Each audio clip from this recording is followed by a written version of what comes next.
Well, hi there, I'm Seran Glanfield. I'm a business and marketing strategist just for boutique fitness studio owners like you. If you're ready to be inspired and make a bigger impact, you're in the right place. All you need are a few key strategies, the right mindset, and some support along the way. Join me as I share the real-life insights that will help you grow a sustainable and profitable studio. This is the Pilates Business Podcast.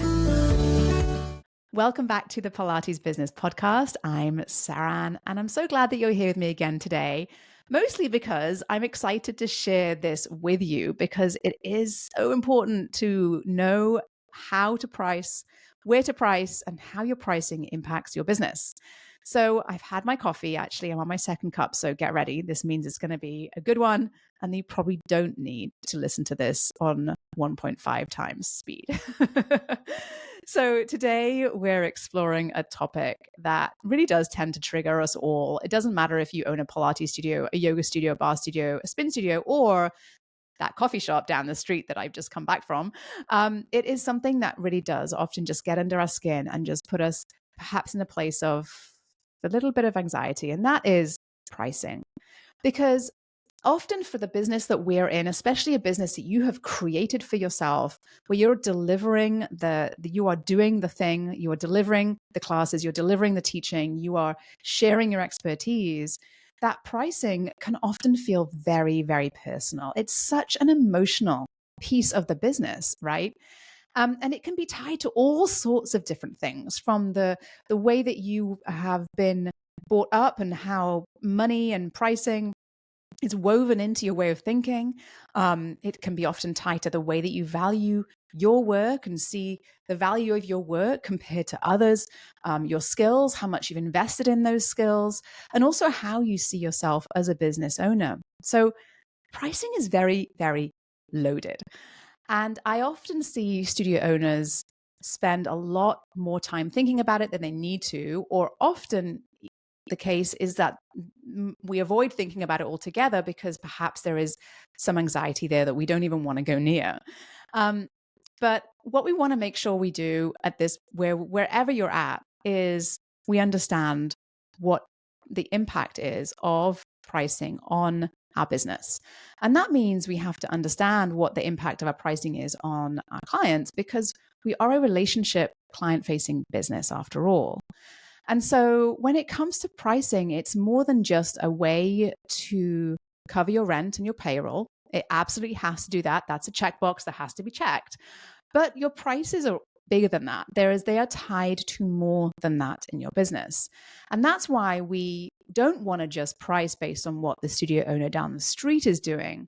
We want to make sure we're pricing based on a level that represents your business, because your pricing tells a story about your business as well, which is why I will always refer to your pricing as a marketing tool in your business.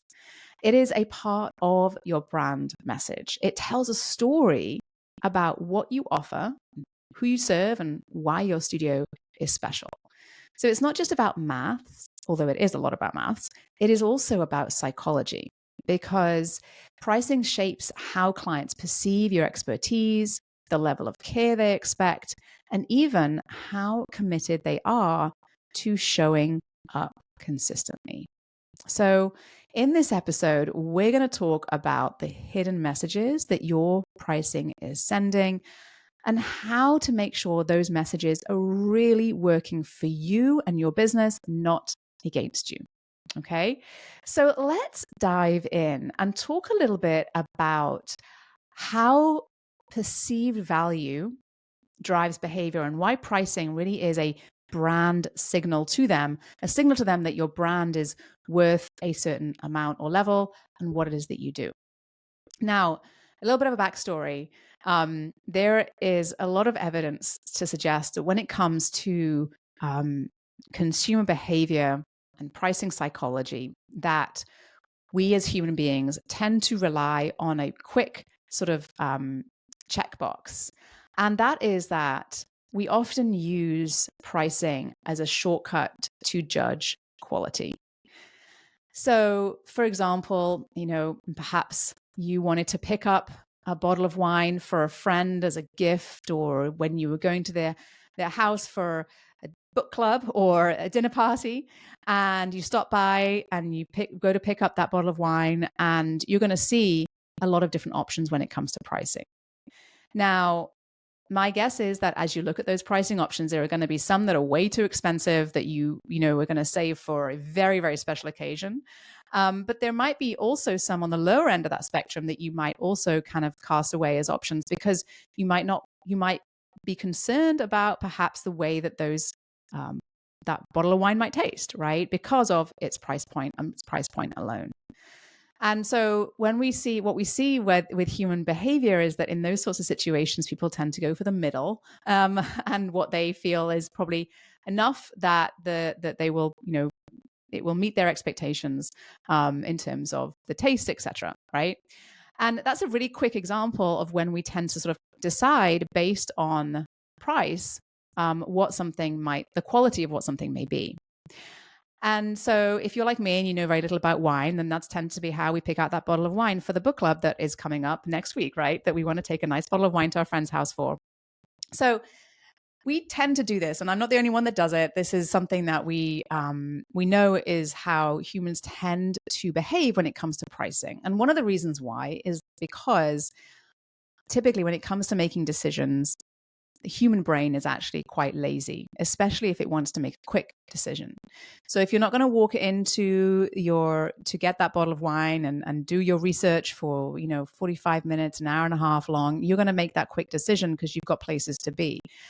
And we do this all day long. And when we do this, it's our brain being a little bit lazy because it doesn't want to analyze all of the different options. We don't have time for that. And so we make a decision to rely on our gut, on our intuition. And often our intuition tells us that price is a shortcut to judge quality. And so when we think about that, we also want to make sure that when we're pricing our services and our offers, that the price level is indeed showing and showcasing the value of what happens in our business. Okay. So clients will use pricing as a shortcut to decide quality. That's the first thing I want you to kind of take away. The second thing is that because of that, pricing often will position you in the market at a certain level. So oftentimes pricing shapes the perception even before a client walks in the door. And so if you are priced higher, right, then you might find that your clients expect more attention or a higher level of service, perhaps higher level of expertise. If the studio or is a lower budget friendly option, then they may expect less of that type of attention.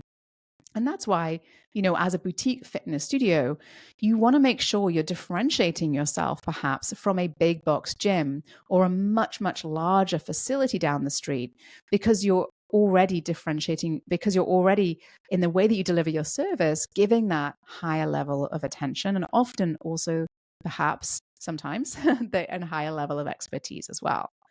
So a $5 or $7 or $8 drop-in class sends a wildly different message to that $30, $40, or even $25 class, relatively speaking. One says the casuals, no frills, zero attention. You're going to be working out with a very, very large number of people. And the other says maybe a more personalized experience, perhaps a little bit more expertise, perhaps a bit more personalized attention, and so on. And so we want to make sure that we are not pricing ourselves in a comparable manner to people who are actually offering a different level of service. And I think we often do that out of fear, in some cases because we're worried about pricing ourselves out of the market. But often what happens is that underpricing sends the message that your offerings are of a lower quality. And I don't think that's the case, right? So if you have your ideal client in your mind, then they should be the type of person who is willing to pay for value, right? To pay that little bit more than the big box gym, pay that little bit more than they would get perhaps in the level of service they would get at a place where there was, a perhaps less personalized attention. So we want to be mindful of the way that our pricing drives the perception of our business as we're pricing, okay? Now, we also want to price for not just that first sale, right? We want to price for the long term. We're playing the long game here. We're in a customer relationship business. So we want to price for lifetime value. And what that means is the total amount that any average client will spend in your business over the course of their entire lifetime as your client. And so we want to make sure that we are pricing for that ongoing repeat visit relationship. And so it's not just about that first sale. It's about their long game. Your best clients are not the ones that buy the one-off classes. They're the ones who stay with you for years and years and years and know you, and you can chat with them, and they talk about your studio to their friends, and they show up on time, and they're enjoyable to be around, etc. Right? The people that you bring in and you enjoy having in your studio. And what we know is that clients that come more consistently, who buy packages or memberships, are more likely to stay loyal compared to pay-as-you-go clients, right? And so we want to make sure we're designing our pricing to be sticky. And by that, I mean, we want to make sure that your pricing is structured to make it easier and more rewarding to stay than to leave. So a day pass probably won't keep people coming back, but members will build that habit, will be there to build that consistency. And that habit, is what keeps them coming back. Okay. So we want to make sure that we're designing a pricing model, and your pricing model is designed to keep people coming back, to engage them actively, and to increase that lifetime value of every single client. Now, there is a time and a place to discount. We do use discounts, and I recommend you use discounted pricing across the customer journey in lots of different ways and different places. But there is a danger to constant discounting, because we really want to make sure we're protecting the value of your brand. And one of the biggest I think misconceptions is that the more you discount, the more clients you get, and the better your business will be. And to be honest, it actually creates just a really tremendous amount of churn in your business, where people come in, do one class, two classes, and then walk straight back out your business and never be seen again. And so we want to make sure we're not constantly discounting, but we're being very strategic about how and where and by how much we are discounting in our business. So the constant discounts will dilute your value. And what we see, and what I've seen over the years, is that those studios who do regular promotions with a lot of discounting over the years, is that, clients will wait for those sales.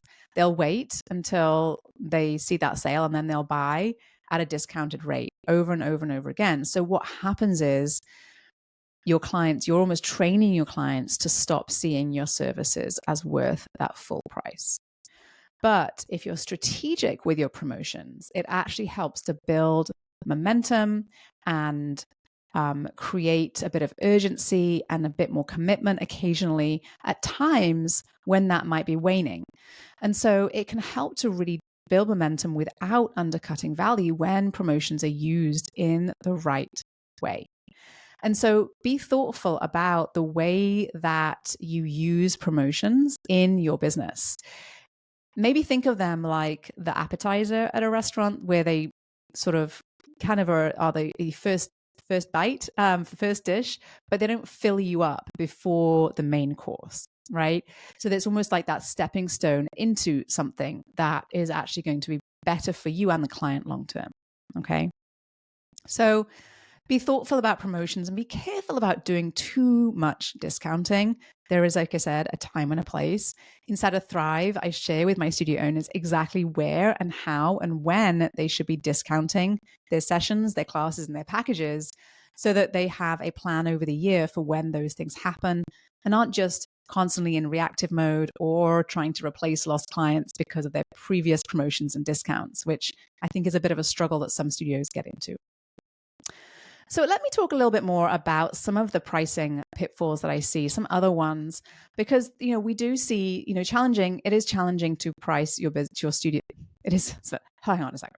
It is challenging to get your pricing right, but it is so important to get it right.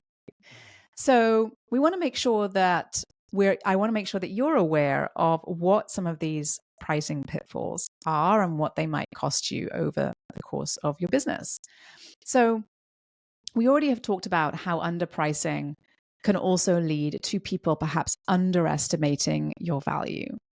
And that means that they are not going to do any more research on your skills, your space, your community, even though they all might be really, really valuable to the client.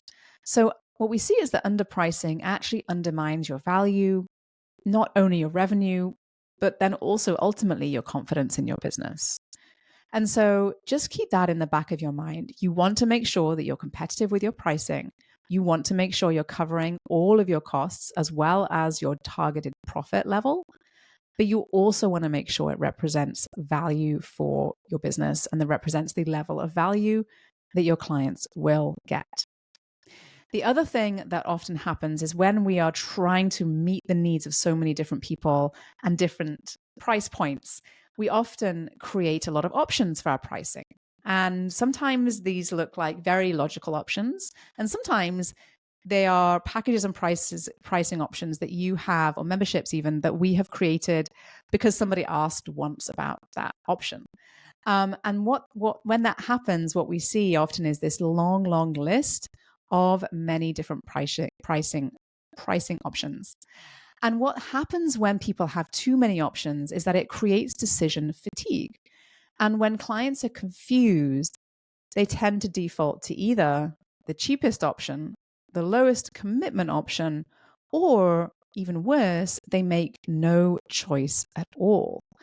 So we want to be mindful of the number of options we're presenting to clients when it comes to them choosing their package pricing, or their membership pricing, or even their introductory offer. So we also want to make sure your pricing reflects both cost and value. So it's not just about covering expenses. It's about reflecting on your experience, your team's expertise, as well as the impact that you have on your clients' lives. Now, inside of Thrive, we do a deep dive via the Marketing Intensive into your value proposition and what you really do for your clients. And every time we come back to this work, it reinforces just how incredibly valuable the work you do really, really is. And for the studio owners who go through this program, almost every time I run it within Thrive, and for even year over year, there is always more here that we can unpack and uncover. And it really supports your confidence when you are able to understand what that value is. And that's one of the biggest, I think, things that hold studio owners back when we're trying to think about pricing, is that it's very challenging to articulate the value of what you do. And if you can't do that, it's then very difficult to price it correctly, right? So we need to first of all get really clear on the value of what you do in your business so that we can then structure pricing strategically around that. And it all also has to do, obviously, with the way that you work with your clients too. But it's a really, really critical component to making sure you're pricing profitably and effectively. So the best pricing strategies, honestly, are very clear and very client-centered. But not only that, you as a studio owner have to feel very confident in your pricing levels. And when you have that confidence and that clarity, and that your pricing is designed around your customer journey, it makes that purchase and that just so much easier for your client. And it makes the stress and the anxiety and perhaps the concern, the fear and the worry about your pricing and is it right, that just evaporates, because you start to see the impact of a strong pricing model. So there are those were the sort of common pricing pitfalls. It really comes down to, the level of pricing, and does it reflect your value?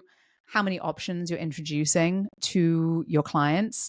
Whether or not your pricing is designed to cover your costs and make sure you're profitable. And then knowing how to introduce it and how to talk about it, and being confident in it as the business owner. So when you're very confident in your pricing and you have all that mapped out, how do you know if your pricing is right? And this is a question that comes up a lot. And I want to make sure that I give you some kind of guidance on this, because often that is half the worry, right? So there are some things we watch for to sort of indicate that your pricing is at a good level. Number one is that you have a really nice lifetime client value number. And that is important, especially because when we think about the type of business you're in, you're not just in a one-time sale to business, you're in a customer relationship business. And so we want to know how much your average client spends over the course of their lifetime in your business, because that helps you to understand the value of a client and what is possible when you nurture that client throughout the customer journey. We also want to track the churn rate. So how and when and where clients perhaps drop out of your studio. Do they drop out after one class, that first package, or after just a few months? And knowing that data can really help you to understand where the gaps are in your marketing messaging and whether or not your pricing is supporting that next step.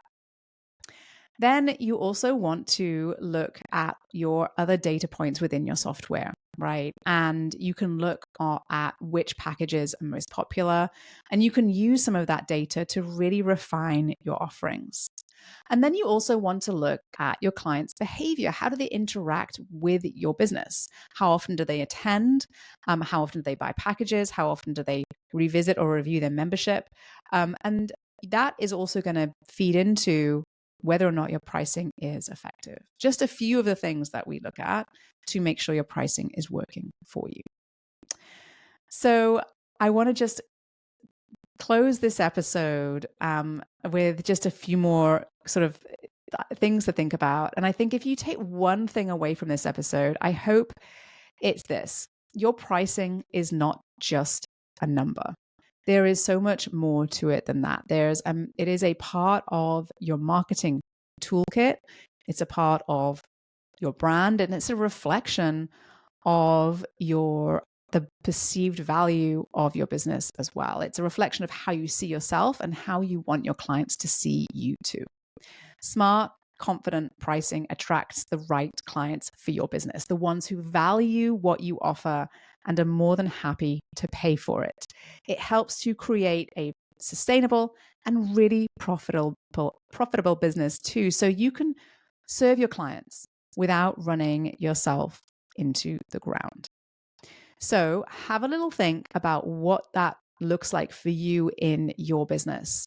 If pricing has felt a little bit scary, or if you've been avoiding thinking about it in your business, I want you to think about how and what that story around your pricing is telling you and telling your clients.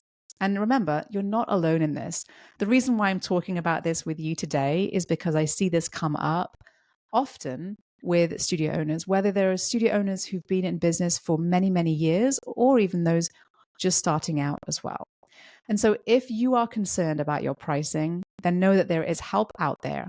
And inside of Thrive, we help you to craft a pricing strategy that supports your business and your profitability and is able to really sustain long-term growth in your business. But it all starts with truly knowing your value. So I hope this was helpful to you as you go about building your boutique fitness studio business. And until next time, I'll see you back here on the Pilates Business Podcast.